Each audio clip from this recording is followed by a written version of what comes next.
guys are waiting for this 1 minute, we do have a poll. So if you hit poll, I see that a lot of you guys have already chimed in with the poll. We'll get to the answer a little bit later on. What is the most important cause of biodiversity reductions in the Houston-Galveston region up to this point historically? We'll talk about the future in just a bit. So if you want to answer that poll question while we're waiting, that's a good thing for you to do.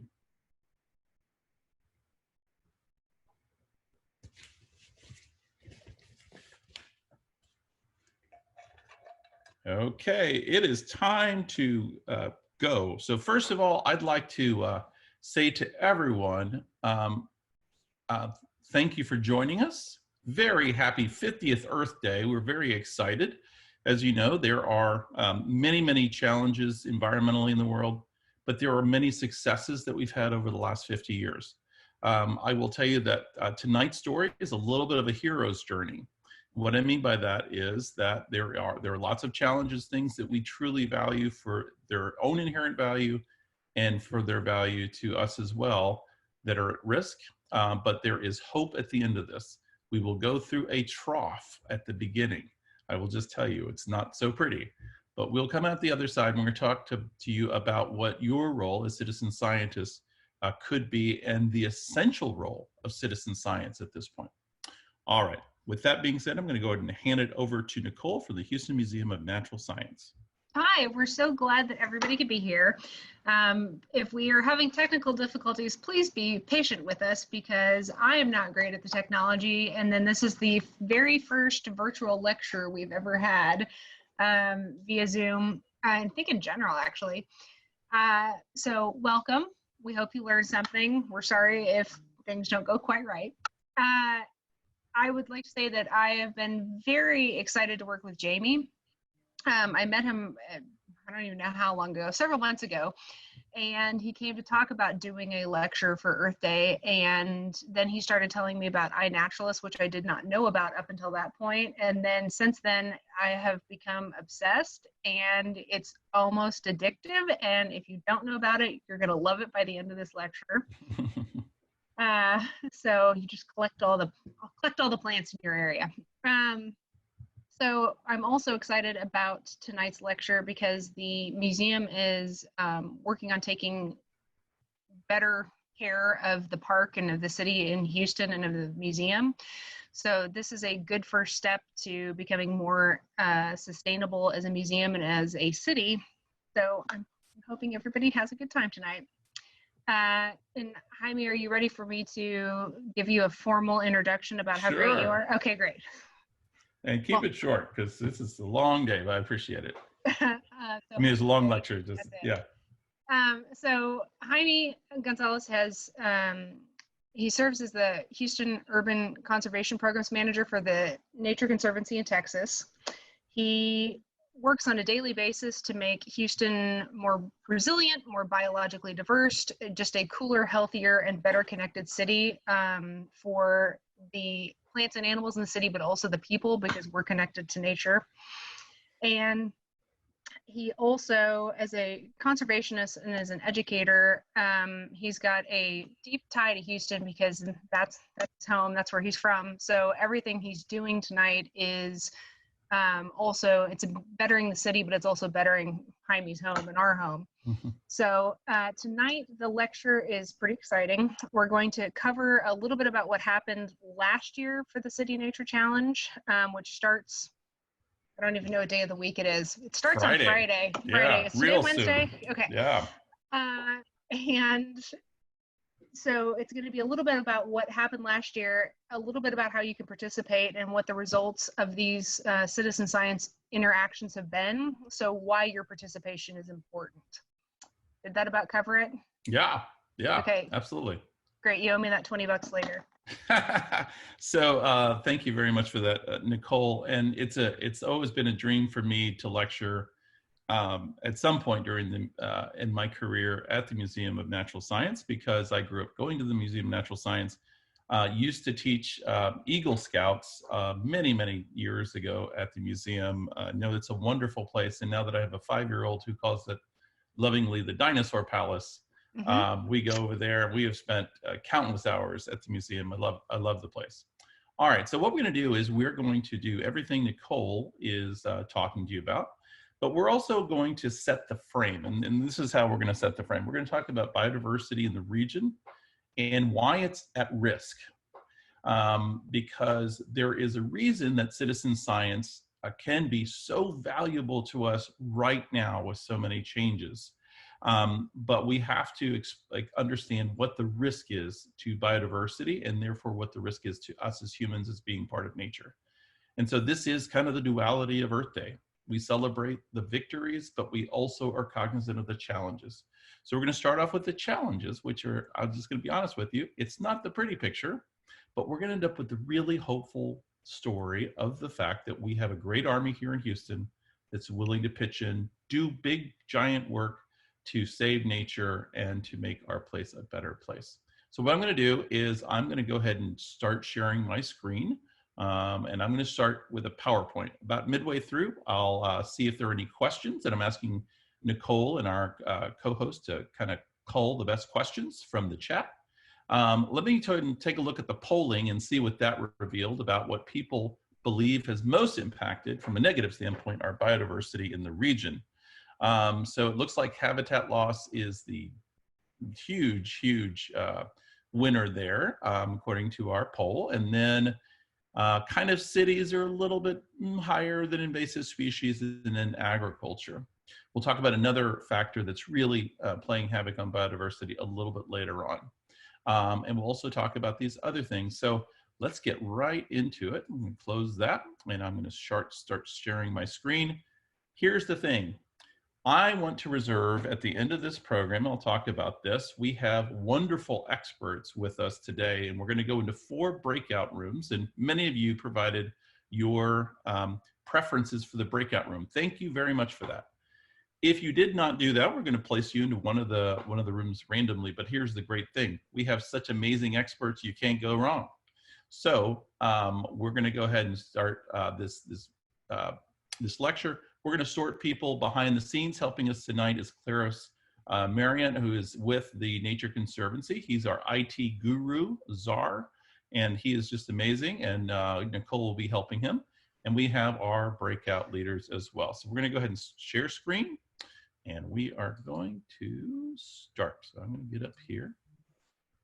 Now, this is going to be a little bit of a quick run because we're handling 10,000 years of time very quickly, and we're shooting into the future to mid-century during this time period, which is about 40 minutes. Also, I want to take a few questions in here. So this is going to be a little bit quick, but here's the thing. Once you get into your breakout rooms, you are going to be a lot better at working with somebody who's an expert in your room to better understand some of the ways in which you guys can be helpful as citizen scientists. And I have Nicole waving a hand. Do you have something, Nicole? No, I'm hi. We're looking and we're trying to figure out if the breakout rooms have been enabled. We don't see it, but that was me reading the options on my screen, trying to figure it out. Let me take a look just to make sure, because I know that this technology is very new for all of us. And I'm going to stop share just for 1 second. I'm going to say breakout rooms. We don't need 39. We need 4. What an opportunity for everyone to learn. There we go. And so I'm going to delete that room. And so the breakout rooms should be available to you guys. Can you check to see if it's available? Yes. Okay. Well, I'm looking right now. Okay. And Claros, if you can unmute and just go ahead and give us your thought there. No, we still don't have the ability to break out. I don't have the setting, so I don't know if it needs. So what I'm going to do is I'm going to change Nicole, and You want me to tap dance and entertain while you're doing this? I'm going to make you a host. I'm going to change you, Claros, to a host, and that should be good. And then Nicole, I'm going to make you a host, and you should be able to see these things now, hopefully. I can see Claros as a host. Okay. I mean, I just feel like I have so much power now. Yeah, can you see you're a host now? Now I see that you're a host. I'm a host. All right. Sorry about this, guys. Make a host. Okay, you are both a host, so hopefully Okay. that will clarify things. All right, let's Back get to going. what we're doing, everybody. We'll be All back right, with you. In a back to minute. regularly scheduled programming. Here we go. Okay, I'm going to go ahead and do one other thing, and that is share screen.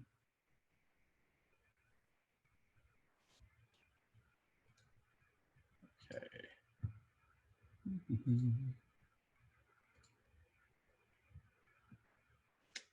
Do-do-do.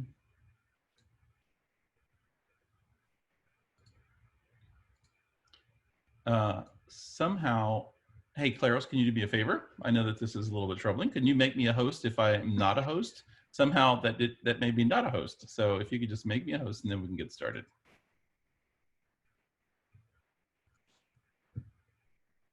While you're working on that, I'm just going to throw out a sales pitch. If anybody's interested in butterfly gardening, we had to cancel our plant sale because of life, but we figured out how to put the plants, the butterfly garden host and nectar plants up on the museum's store. So if anybody's interested, they're selling quick and they're going to be gone in a minute, but I bought chocolate chip ajugas and I'm very excited. Yay.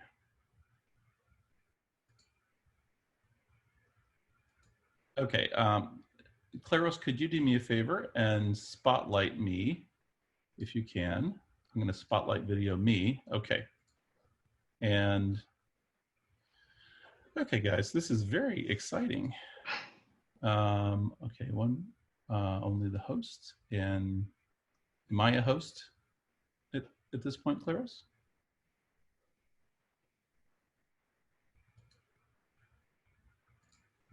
Okay.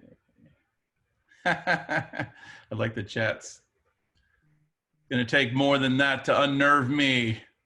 Sweating yet, huh? Yes, very much so. All right, here we go. And not too far behind. Okay, so here we go. We're gonna go ahead and talk about saving biodiversity with your smartphone. And we're gonna try to set this up such that, and Claros, thank you very much for handling all that IT stuff. That's great. So we're just going to get right into it. That's my son, Diego. He's ready for the City Nature Challenge on Friday. If you have any questions, because we might not get through everything tonight, here is my email, jaime.gonzalez@tnc.org. Just know that I will also, we're making a recording of this and we are going to send it out to you. I'll go ahead and edit out all the technical issues, and then we're going to go ahead and send it back out to you if you want to share it with anybody afterward. But I'm the Houston Healthy Cities Programs Director, which means that I get to bring in the power of nature into the city to help meet many needs, including making it more flood resilient, more climate resilient, more biodiverse, healthier for people and for wildlife. So I'm very excited to work for the Nature Conservancy in Texas. If you guys don't know about the Nature Conservancy, we're the world's largest conservation group. We've saved nearly over 100 million acres across the planet. We're nearing 1 million acres of saved lands here in Texas, and locally here in Houston, we have saved over 80,000 acres of land, which is roughly the size of the city of Philadelphia. So we are saving land in many, many places. We're working on climate change. We're working on sustainable fisheries and agriculture, and very excited to be working here in Houston. Just real quickly, coming up on May 1st, we will have fixed all these technical issues, right? And we'll know exactly what to do. And we're actually going to teach a by request. We got lots of requests to show people how to capture ecosystems through 360 photography on their smartphones and soundscapes on their smartphones. So we're going to be looking at various pieces of equipment that you can use for that. We're doing this jointly with the Citizens Environmental Coalition. So we're excited about that, and we'll send you all a notice and record that as well.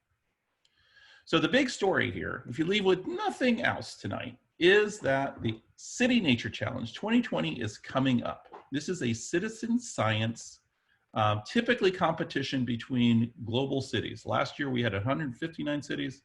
This year we'll see, but we're slated to have 200. Before COVID hit, we were slated to have 250 global cities.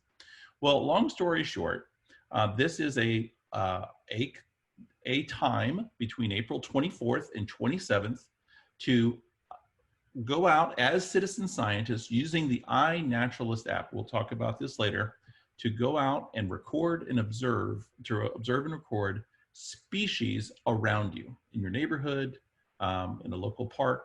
And this year, because of COVID, this is not a competition. We're going to support one another, and we're going to lean into just how wonderful all of our local spaces are. In fact, we're going to use the hashtag Backyard Challenge, and I encourage you guys to go to Facebook to check out the Houston Galveston team. Many of you guys are likely from the Houston Galveston area, since this lecture is about Houston.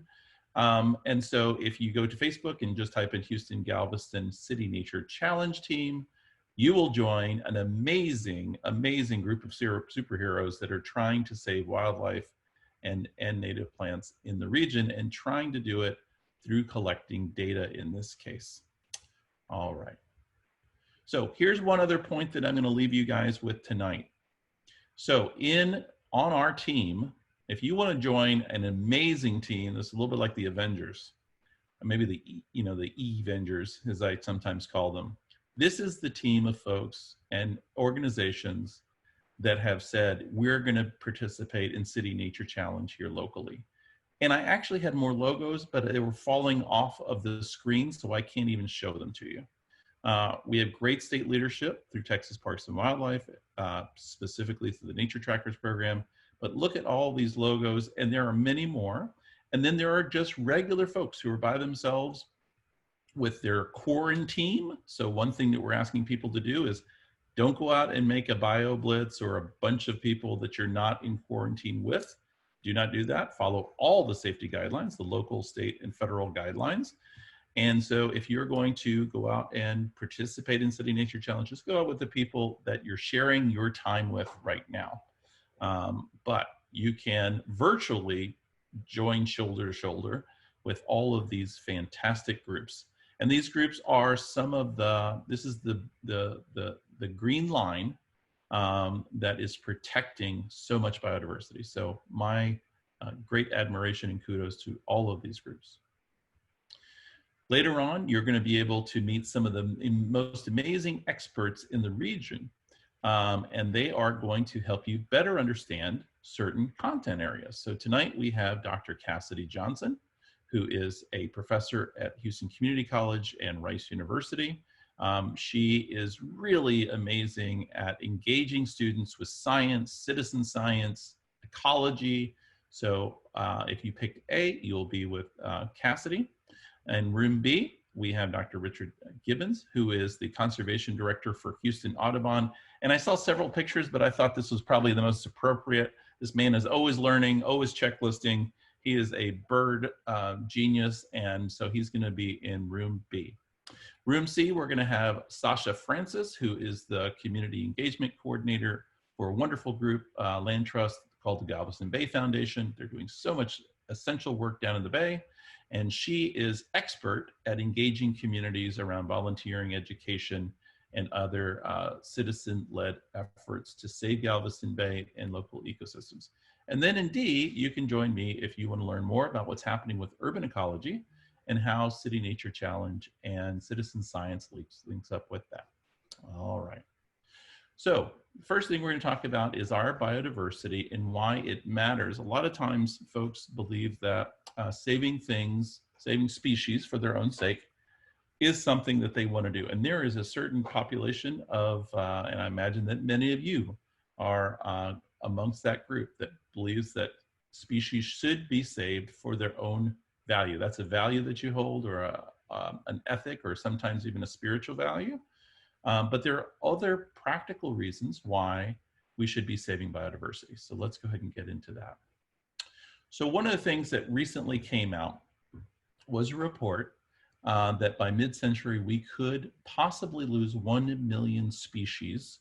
And this is kind of this really incredible graphic by the IUCN, which kind of governs endangered species, This shows you kind of the percentage of each category of living organism, or a taxonomic group, as we call it, that is at risk during this time period. So 1 million species is a lot, and you can see that for some big categories of vertebrates, we're talking about as many as 20 to 30% of them are at dire risk within the next few decades. And that's for a variety of reasons. And so what some scientists think of this time as being is they think about it being called something called the sixth extinction. Now, there have been 5 extinctions in the Earth's history. They have decimated the planet's biodiversity, or the diversity of living things. Our extinction rate is going up so fast that some folks have said that we are in the midst of a mass extinction. And so for some people, that's kind of a pity, but not really a top of mind thing. But it might, after talking through some of these points, it should be.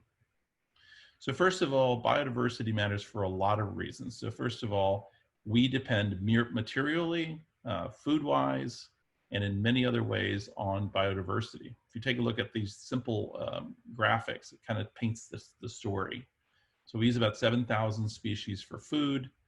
1 of every 2 drugs has a natural origin. So especially at a time when we're battling these viruses, it's good to know that medicine arises from nature quite often, and many of our most important drugs, including cancer drugs, come from wild sources.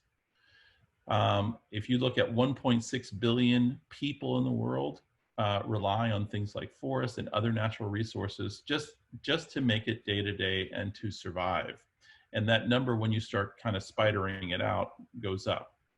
And then if you look at that 70% of the world's poor live in areas that directly depend on biodiversity. So they go out and they fish, and they go out and they log, they get other material resources. What you'll quickly discover is that there is not really some false separation between biodiversity and human health and prosperity. And in fact, one of the things that caught my eye in that UN report about the potential loss of 1 million species was this. There's a lot of words. I'm going to read it to you just real quick.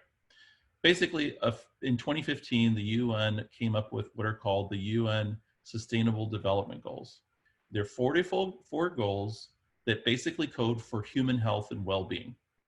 2 of them deal with biodiversity. But basically, this is, how do we keep a living planet for ourselves as human beings? Well, if we were to lose those 1 million species, according to this report, 35 of the 44 goals that we need to achieve to ensure poverty reduction, better health outcomes for people, more prosperous lives, 35 of the 44, or 80%, would be negatively impacted. So that's why they ended this report by saying loss of biodiversity is therefore shown not to be only an environmental issue, but also a development, economic, security, social, and a moral issue as well. So oftentimes nowadays, we are looking at these things in an interconnected way. The health of humans, biodiversity, and ecosystems, we call it One Health. It's one thing I'm working on with my program here, is as we bring nature into the city, how do we maximally benefit all 3 of those things simultaneously with good design? So what about our biodiversity here in Houston? And what I'll start with is this. Data is power. If you don't know what's out there, you can't hope to bring interventions to save it. You can't hope to save the land that will save the most amount of biodiversity. So how have we fared here in Houston, and what are some of the things that have impacted our biodiversity before we get to that citizen science part, and then we'll get to the breakout rooms? Well, you no doubt have seen, and Richard could speak much more eloquently about this than I can, but as since 1970, since the first Earth Day, we have lost about almost 3 billion birds. So sometimes biodiversity is about number of species but it's also very much about abundance of species, or within a species. We've lost a lot of birds since 1970. This is just in my lifetime, basically. That's a steep decline. If you take a look at forest birds, grassland birds, which I care a lot about, they're really getting hammered along with shorebirds. And this is playing out in North America, but it's also very much playing out here because we're a flyway. In fact, we have some of the most important migratory stops here in all of North America. Our Med Island Marsh Preserve, which is owned by the Nature Conservancy, routinely ranks as the #1 ranked citizen science counting effort around Christmas, called the Christmas Bird Count. So of all the bird counts in the US, that one count has the highest count total, and other counts locally also ranked super high. So Houston is a very special place for biodiversity. It's not just another place. But this issue with biodiversity conservation and biodiversity loss didn't just start. Recently on the Katy Prairie, which is just west of town, there was a discovery as they were building Highway 99 north of several burial pits. And these burial pits were in some cases ancient. So if you look at F and you look at the age of F, it's quite astounding. So people have been in this region hunting for wildlife for at least almost 11,000 years. And if you knew Houston back then, it would have looked very different. This is what Houston would have looked like. This is a great poster from the Houston Geological Society. At that time, we had things like elephants, and we had American lions, and we had just all sorts of short-faced bear and mastodon. Well, there's a theory called overkill hypothesis that postulates that these ancient Archaeo-Indians actually contributed to the demise of many animals above a certain weight class. So what we know is that there are many survivors from the Ice Age, some of them in your neighborhood, like raccoons and opossums and gar in our local bayous. And if you look at kind of the silhouettes down there, the ones that are green made it out of the extinction bottleneck at the end of the Ice Age, 10,000 years ago. All the white ones, which tend to be the bigger animals, did not. So human beings have been modifying and impacting biodiversity here for a long, long time. They have been a keystone species. So that's important to know because many of the survivors, including the plants, have been here for tens of thousands of years, but we started to impact it even back then. Now, Houston is one of those places that has always been for sale. I tell people that the first job in Houston was to cut up pieces of the prairie and the bayou and sell them to buyers. It was really a nature-based economy in its truest sense. We were using a bayou to move goods, and we were selling land and other natural resources to people. Some of the early views of Houston were quite fanciful. We tried to get people from across the world to come here and take a look at this painting of Houston. Do you recognize all of those mountains? No, I don't. But the story was, come to Houston. It's got a great climate.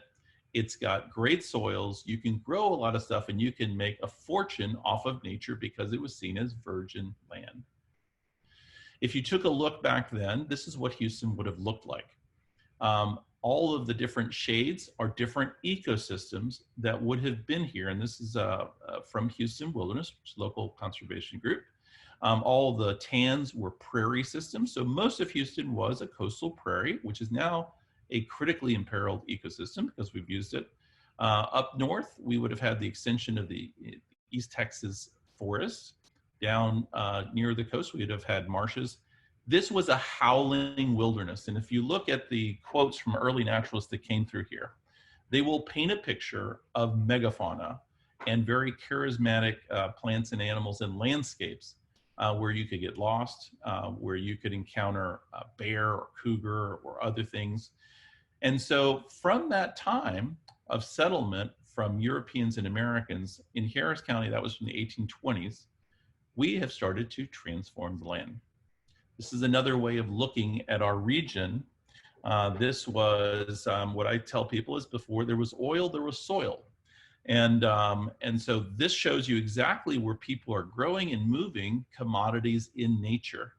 So one very kind of under the radar fact that we should bring up at Earth Day is that Houston's a nature-based economy with oil, but it's always been a nature-based economy. We were an agricultural economy that utilized nature to make fortunes. And when you have a commodity like that, you're going to start to lose habitat pretty quickly. So what I would say as an ecologist is yes, habitat loss is the prime reason we've lost biodiversity in the region, not the only for sure, but it's oftentimes agriculturally based, not because of cities. Cities are really gaining ground now and sprawling out, but historically, we had a lot of loss due to agriculture. In fact, the first restoration projects in the area occurred in the 90s, the 1890s, when they started to bring in grasses, which would eventually include things like Bermuda grass and other grasses to try to hold the world together because we had so overused it. So the story of biodiversity loss is not a new one. It is a continuation of a story, and there have been certain bottlenecks in our history that have really reduced biodiversity. And if you take a look at a map, and I put this up here because Cassidy Johnson is a great professor over at HCC, but if you go into Google Earth, you can see how the city has developed and how habitat has gone away. So this is a picture of an HCC campus in 2015, but as you go back in time, 1978, 1944, you can start to see the bones of the city. And the bones of the city were an immense and varied landscape of wet coastal prairie, ribbons of woodlands along creeks. There were pine belts, there were oak mottes, it was just an incredibly rich ecosystem. But when you lose those and you convert them to other things, you start to lose some of that biodiversity. In fact, one of the big problems has been the loss of wetlands. This was done by John Jacob when he was a Texas Sea Grant, now retired and down in Central America. But between 1992 and 2010, you can see the total loss of wetlands in Harris County was 35%. And so what you're starting to see is the disintegration of ecosystems in large landscapes at scale. Now, hang with me. This is all kind of negative, but we're going to get to the positive part here pretty soon. One of the things that recently happened, which is an amazing utility, is I'd point you to a map called Ecological by the Houston Galveston Area Council of Governments. They have a really great GIS team there. They have just remapped the entire region in terms of land cover. So what is the kind of habitat that's on the ground? You can see the pinks and the bright reds are areas that are now urbanized. The other areas, which are kind of the strongholds for biodiversity, are other colors depending on the ecotype. But we did this back in 2008 as well. And what we found by comparing the 2008 to the 2018 numbers was a tremendous loss of habitat. In some cases, like bottomland forest, we're talking about 1,300 square miles of loss, or coastal prairie, almost 1,000 square miles of loss. So when you start to spider out a city like Houston, you start to lose the habitats that hold the biodiversity web together. And what has this all led to? Well, in Houston, real quickly, we don't have time because it's a 10,000-year story, but we have had lots of loss of biodiversity. This is an amazing piece of artwork that my friend Amber is working on. She's a great artist and local Texas master naturalist. And I asked her to kind of mock up some extinct birds that have lost habitat and been completely lost to extinction, not just here in Houston, but also globally. So we got 4 species here. We have the ivory-billed woodpecker, the Eskimo curlew, the passenger pigeon, and this beautiful Carolina parakeet. All of them lost between the time of settlement in the 1820s and probably the early 1900s. I know the last passenger pigeon passed away at the Cincinnati Zoo in 1911, Actually, the Eskimo curlew, the last one was sighted on Galveston Island in 1962. I'll be corrected by Richard if I don't say that. But all really recently have we lost these species. Here's some other species that we had at one point that we've also lost. This was a really, truly wild place. So a lot of people don't know that we had spotty populations, but populations nonetheless of jaguar all the way up into Arkansas. We had cougars. We had black bear. So if you ever go by Bear Creek, that's how it got its name. We had things like timber rattlesnakes that were much more abundant. Our last big herd of bison came through here, we think around 1836, around the time of the Texas Revolution. And this red wolf, as a pure species, was probably lost in our area in the late 1960s, early 1970s. Not ironically, but hopefully, there is a story about Galveston Island coyotes having lots of red wolf genes. They're not red wolves, but they have lots of red wolf genes, and that study is underway. This is the sound of an extinct species. So that was a red wolf, if you got to hear that. So I've made it through all the kind of the negative stuff, hopefully. So where's the positive news? So sometimes people say, well, we've lost all of this stuff, including the Houston toad and the red wolf and all these things, and we've lost all these billions of birds in the US. Where is the hope? Well, here's the hope. The hope is two things. What I always tell people is that I always use a phrase by Nelson Mandela, which is, and I'm sure that you've heard it because it gets used a lot because it's so smart. Everything seems impossible until it is done. I think it's the thing that animates Houston as a city. I think that people didn't think we could land on the moon or become a world-class city or have the world's largest medical center. It's in our genes, it's in our blood to really want to strive to do well. And here's something that probably shocked a heck of a lot of people across the country.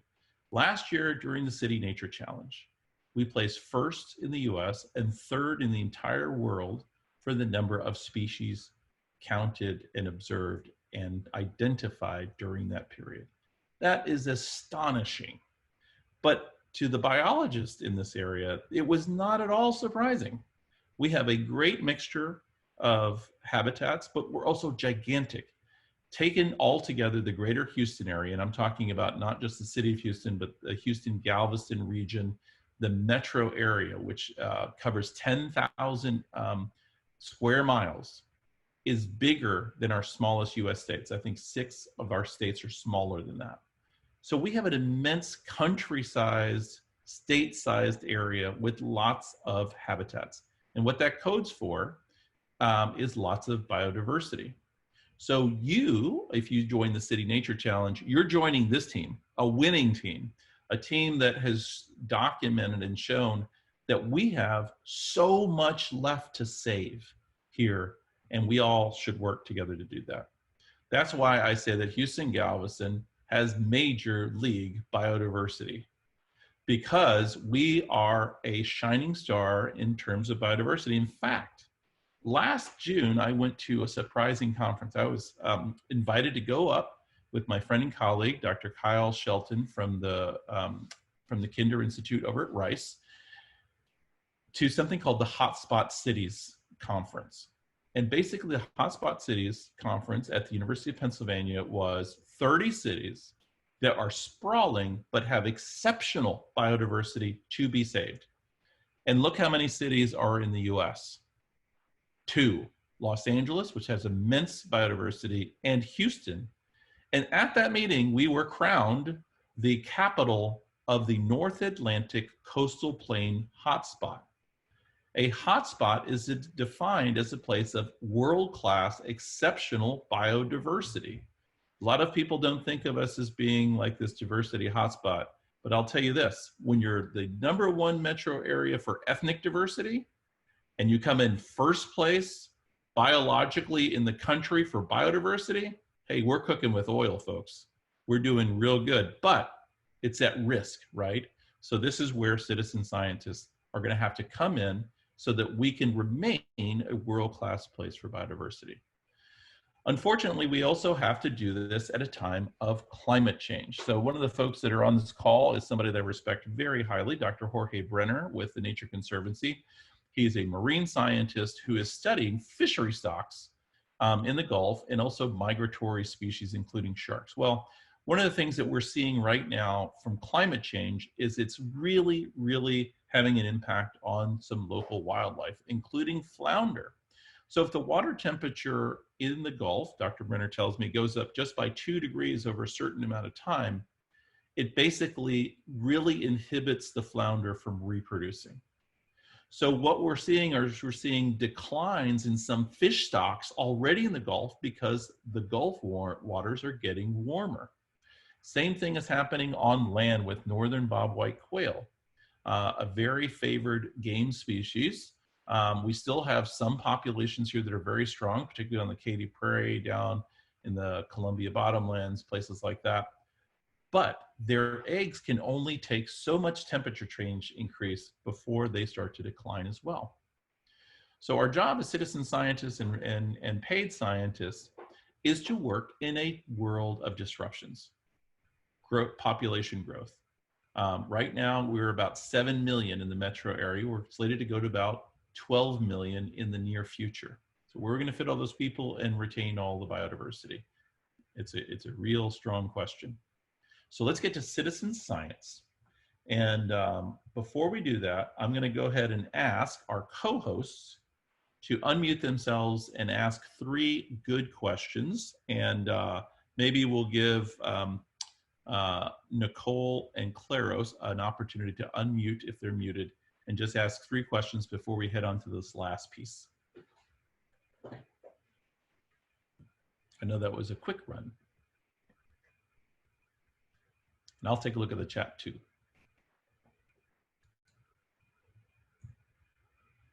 Any questions?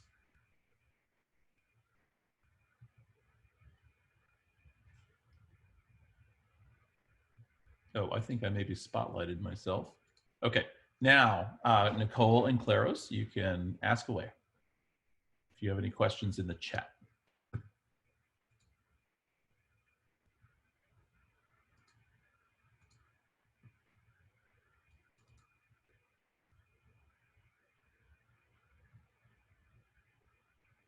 Any good questions out there?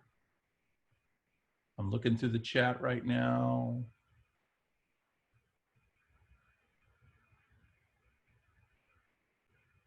Okay.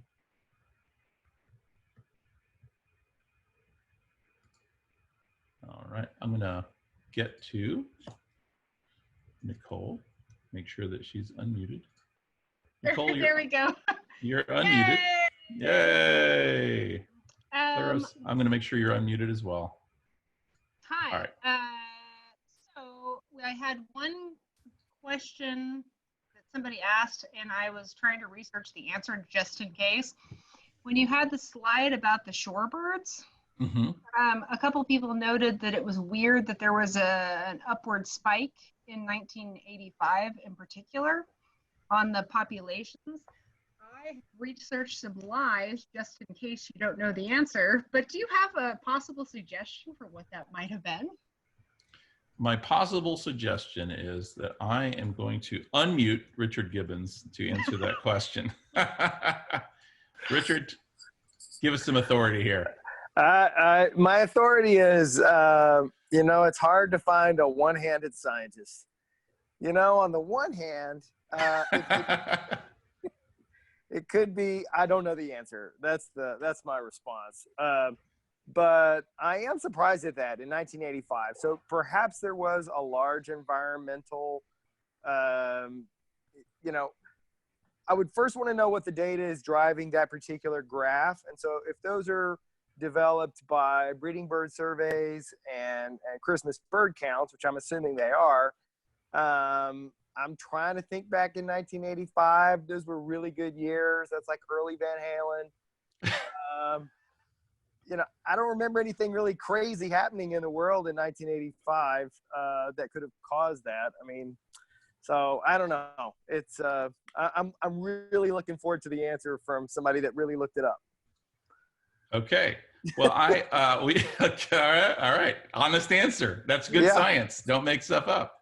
One thing I would like to note for Claros and Nicole, who are sorting folks, if you could sort Dawn Caldwell into the educators session, the breakout room, that would be great. She's working up in the Woodlands, wants to engage her students with City Nature Challenge. So make sure that she gets into the right breakout room. All right, let's take one more.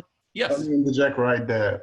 You are the administrator, so unfortunately, we can't do anything. The ability to sort, unless you pass that on to us.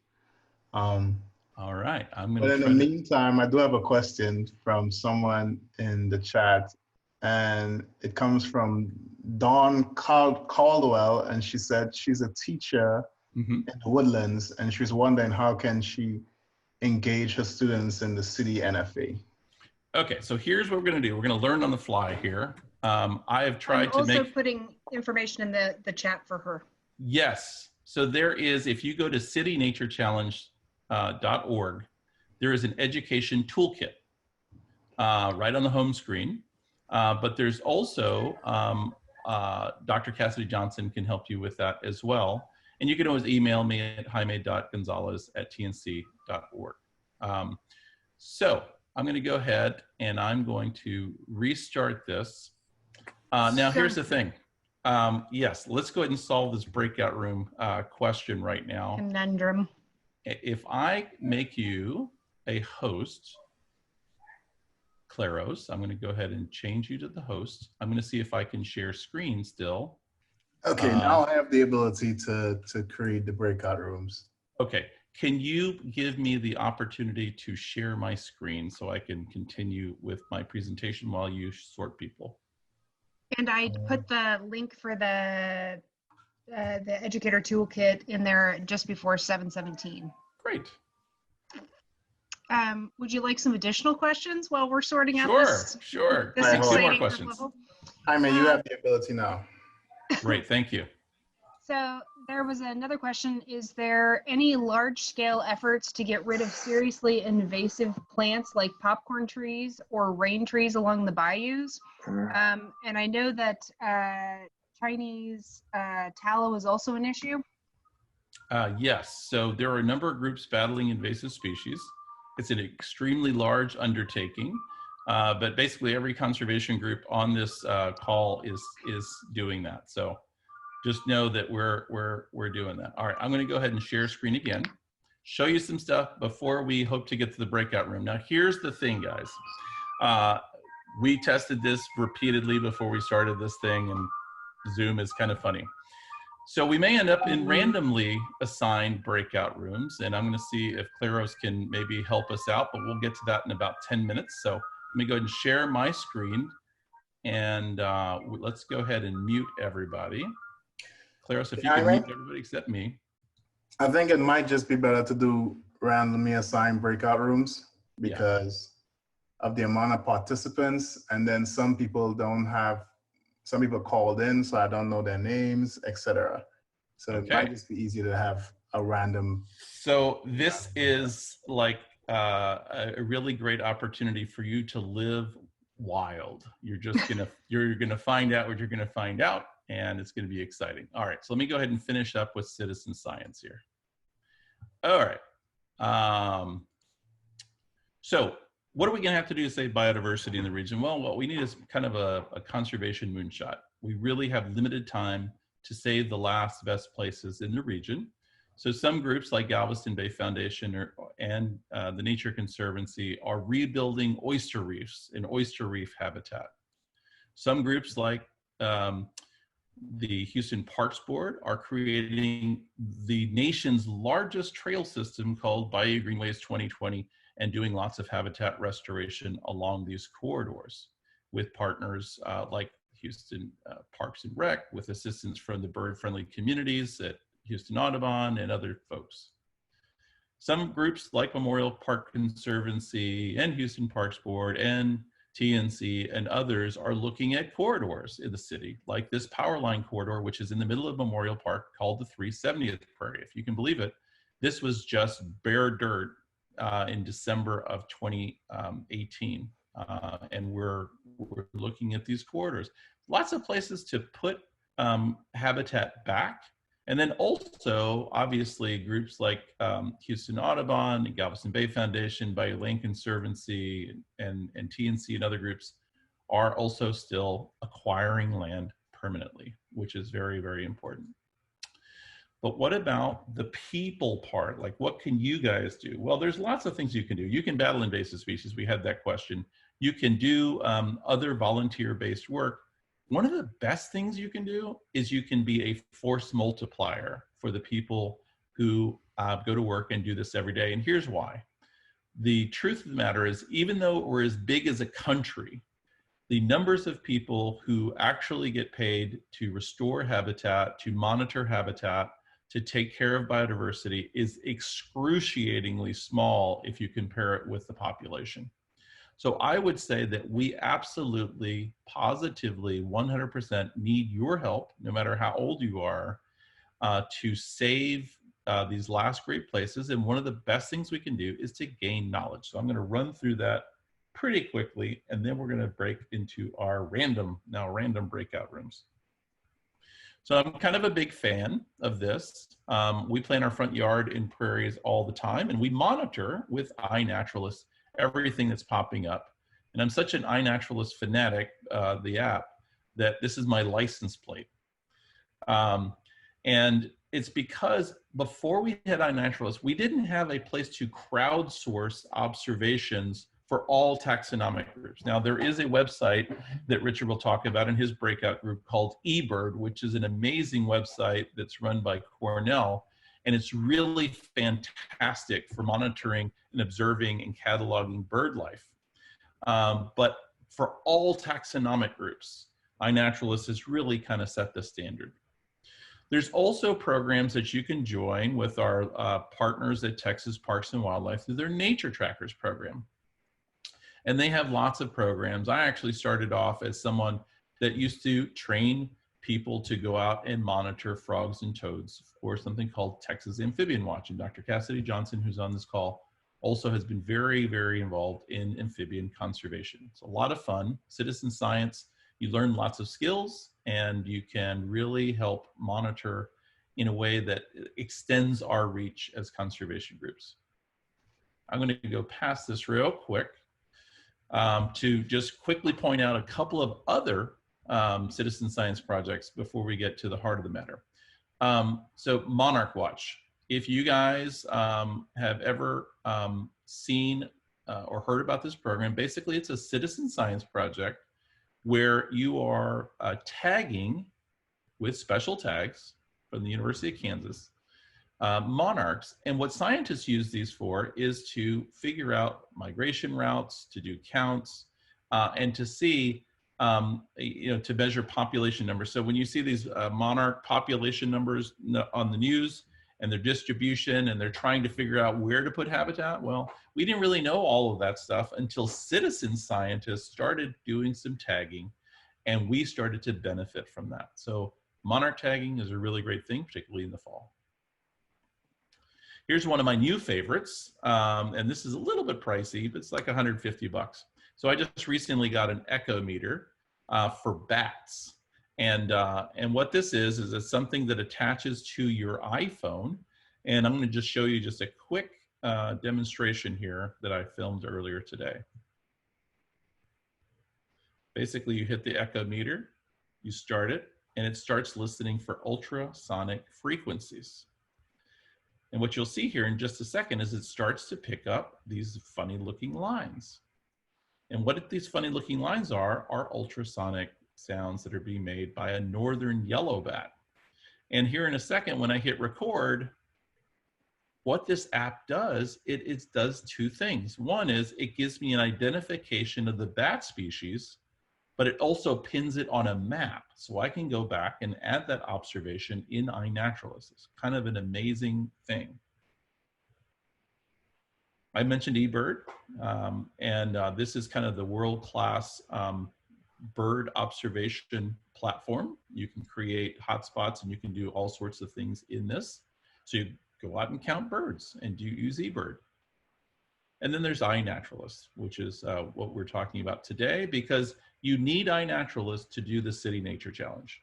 This is the application, and it's free. You can do on smartphone or you can do on desktop to explore, learn, and record. And the cool thing about iNaturalist is it has lots of capabilities. Here's a great example. So one of the things that is happening over at Rice University that we're working with a bunch is there is an amazing professor over there, geologist named Sinti Lee.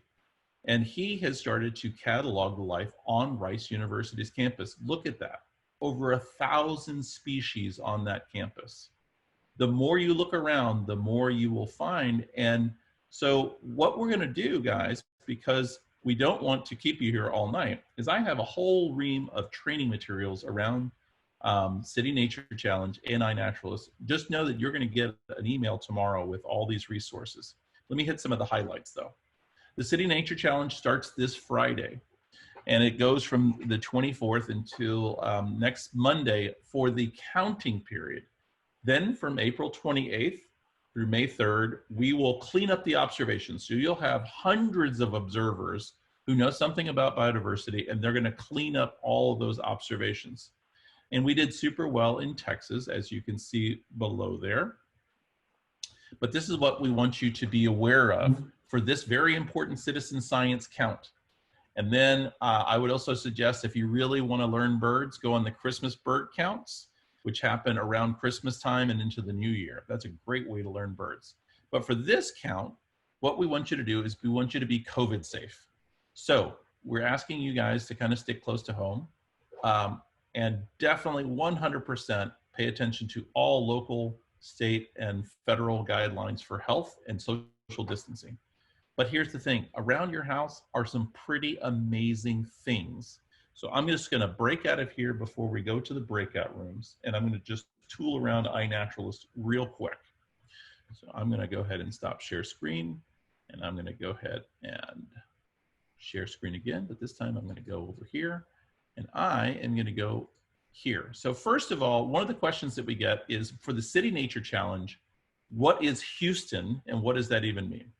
So one thing I'm going to do is if you just type in Texas City Nature Challenge into search, you'll come up with this amazing website that gives you information about all this. If you go to the bottom down here, you'll see all the cities and regions that are working on the City Nature Challenge this year as a team.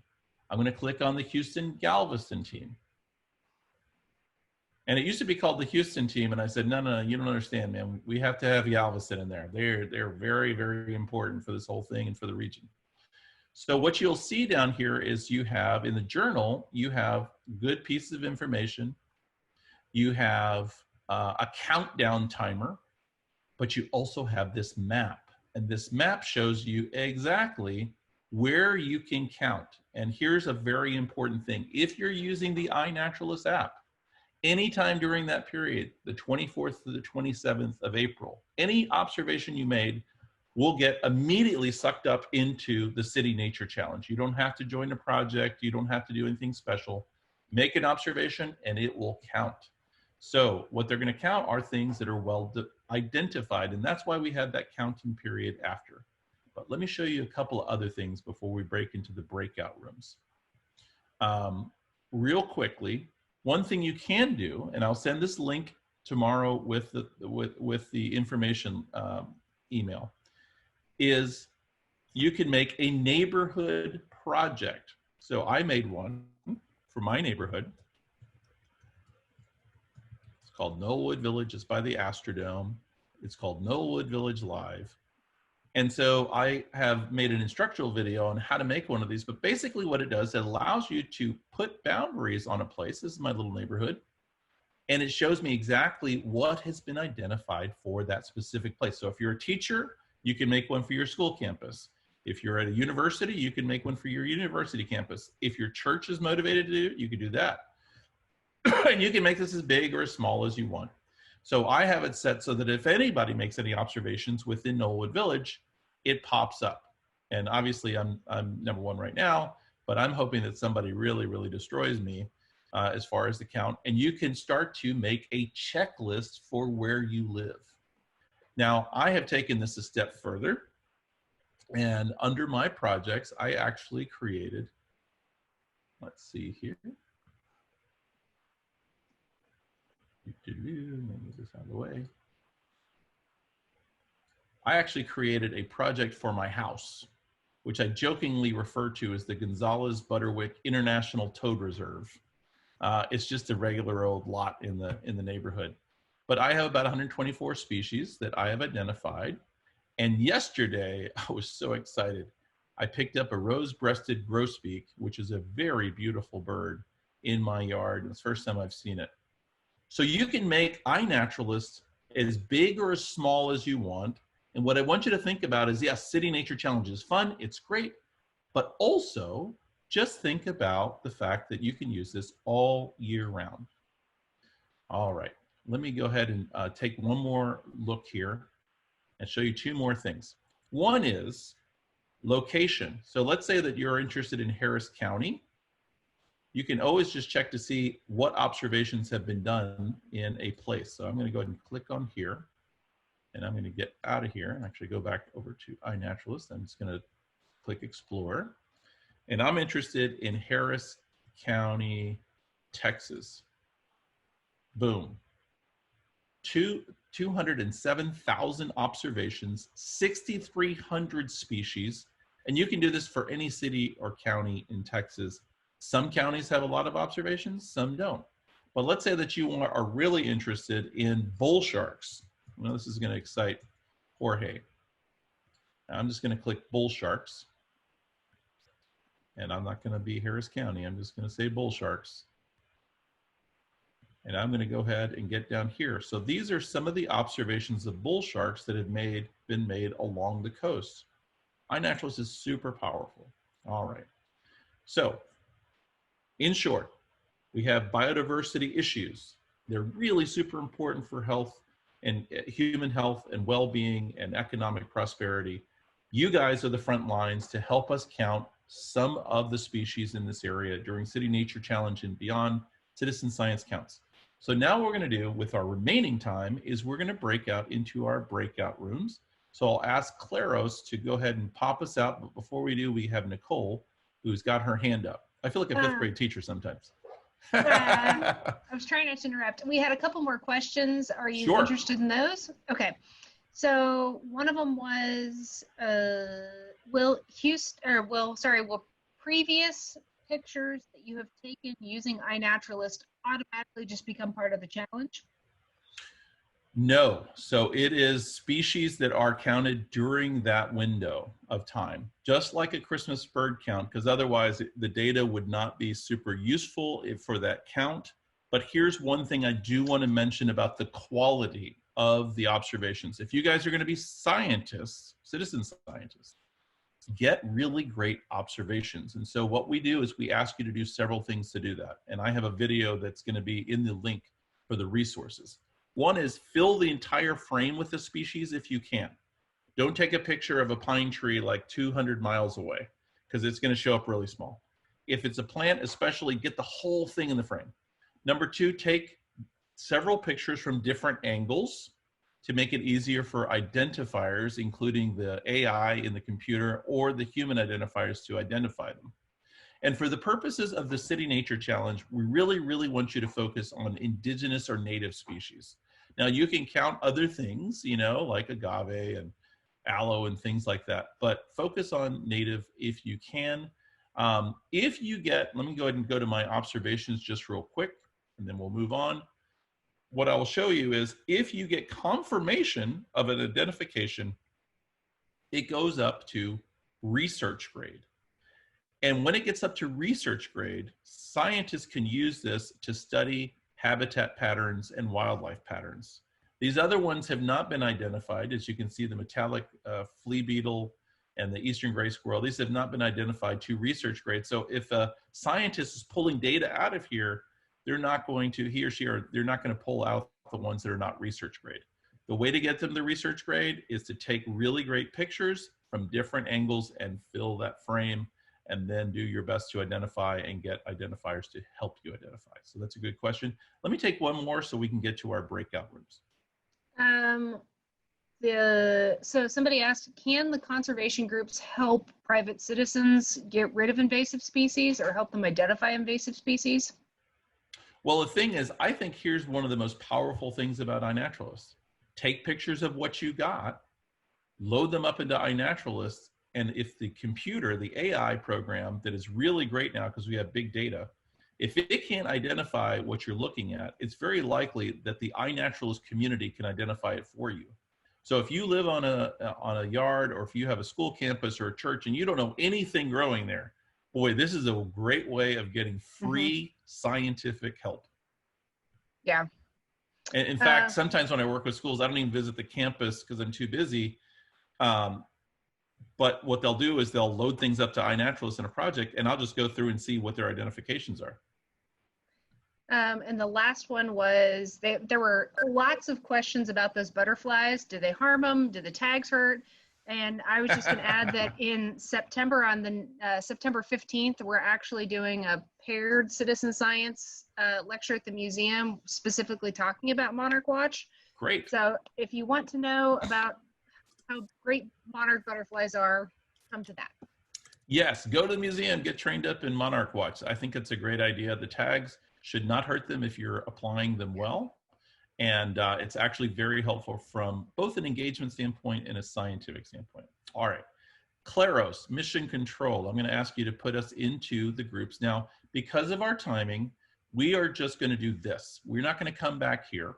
We're just going to stay in our breakout groups for as long as people, the host can host them and the people want to stay. But here's the thing I will suggest to you. You will get a great email tomorrow that will answer many of the questions that you might have. If you don't get those questions answered, just email me at jaime.gonzalez@tnc.org. I'm here for you. I'm one of the co-coordinators, along with Nicole at the museum, of the regional team. But here's the great thing. We're just the regional coordinators, but people like Richard and Sasha and other people are a key part of the team, and we will find you an answer, okay?